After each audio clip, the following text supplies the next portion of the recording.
One of my albums is entitled, Take Charge of Your Life. Take charge of your time. Take charge of your resources, which we're going to talk about next. Take charge of your health. You're the one that's responsible for it. It's not a requirement of society that you not have a heart attack and take care of your family. That's not a requirement of society, but you must make it a requirement of yourself. Society doesn't require that you build a financial wall around your family nothing can get through. That's not a requirement of society. It's a requirement you impose on yourself to build a financial wall around your family nothing can get through. So impose on yourself this self-development of being in charge, taking charge of your life and your health and your future and your responsibilities and all the rest. Next, reasonable time is enough time to achieve all of your goals. Just jot that down. Reasonable time is enough time. I had to learn that. Reasonable time is enough time. Here's why. It's not the hours you put in, it's what you put in the hours.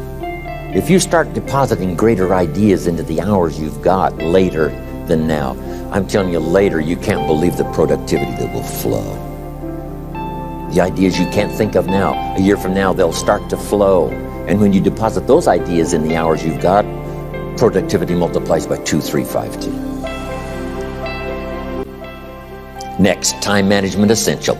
We've already covered the first one, a written set of goals. And then do priorities on your goals. What's important this week? What's important this month? Here's the next one. Often review. Just go over your goals to make sure that your list is working for you. It's got you inspired. It's got you turned on.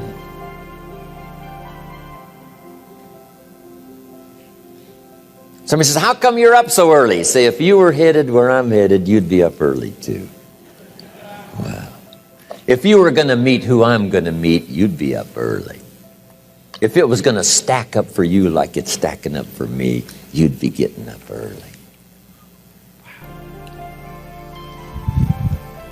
Here's some more time management essentials. Learn to study what we call majors and minors. You pick up the phone. Here's what you must say when you pick up the phone. Is this a major conversation or a minor conversation? If it's minor, a few pleasantries and you're done. If it's major, maybe you've got to make a few notes. So here's the next one. Important conversations, make an agenda before you make the call. Just jot down a little agenda. It's so easy now to just talk out of your head. Did you ever hear a conversation end like this? Let's see, there was something else. See, you don't look that swift. I can't think of it right now. I'll call you back. See, you look a little incompetent. Let's see, there was something.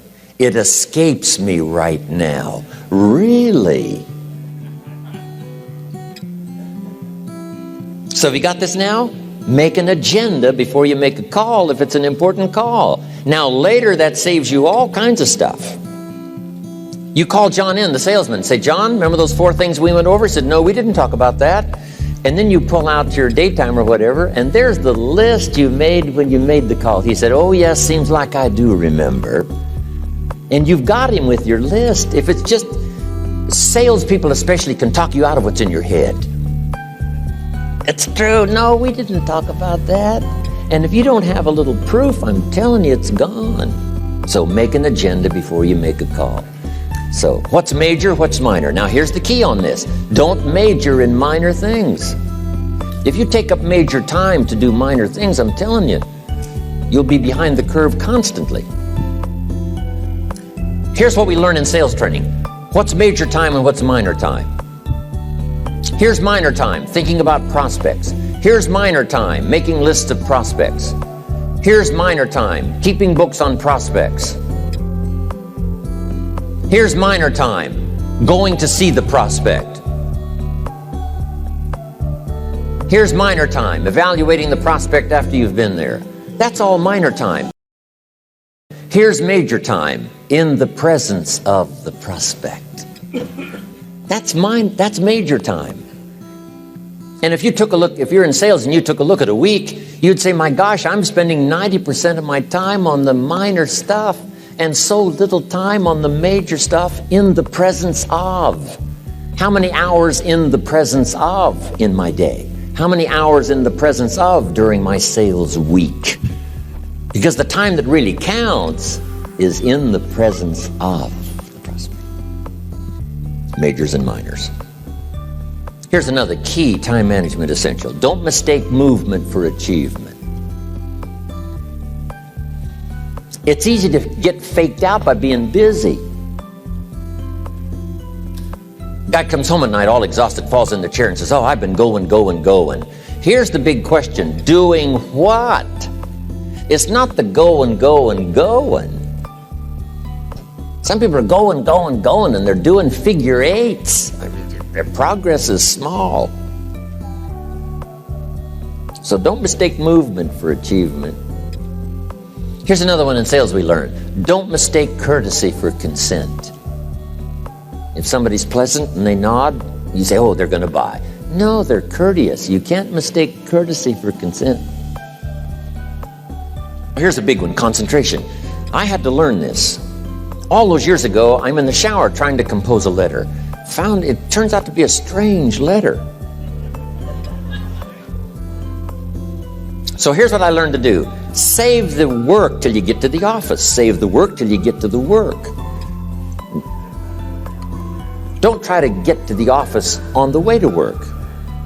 On the way to work, enjoy the way. In the shower, enjoy the shower. Then go to work when you get to work. I found this to be helpful. Concentration. Here's another big one. Learn to say no. I'm telling you, in such a social society we have now, it's so easy to try to be a nice person, saying yes to everything. Find yourself overloaded. Now you got to call and make well, gosh, all the time it takes to back out of something that you said yes to too quickly. Here's what might be better. I don't think so, but if that changes, I'll call you. Little things you can use not to overcommit yourself. My friend Ron Reynolds says, don't let your mouth overload your back. It's a good one. Now, here's a big one on time management. When you work. When you play. Don't mix the two. Don't work and play. I used to take my family to the beach and I would bring my briefcase. I learned not to do that. Or at the beach, I'm saying I should be at the office. Now my family's upset because I'm at the beach and I'm thinking office. Now when I'm at the office, I'm thinking what? I got to get my family to the beach. So things are not going too well at the office because I'm thinking beach, and things are not going too well at the beach because I'm thinking office. Here's what I learned to do. At the beach, be at the beach. At the office, be at the office. When you work. When you play. Don't mix the two. Don't work at play. Now here's one of the most important ones. Don't play at work. Work is too serious. You don't want the reputation of being the office joker. It's not a good one. Yes, there's time for some pleasant stories. Yes, there's time for a little humor. Yes, best if it's a happy office, of course. But I'm telling you got to be serious about work because you're parting with a piece of your life for the work you do. Your work costs you a piece of your life. Here's what it's called. Serious business. Not grim, not unhappy, but serious. Key. Don't play at work.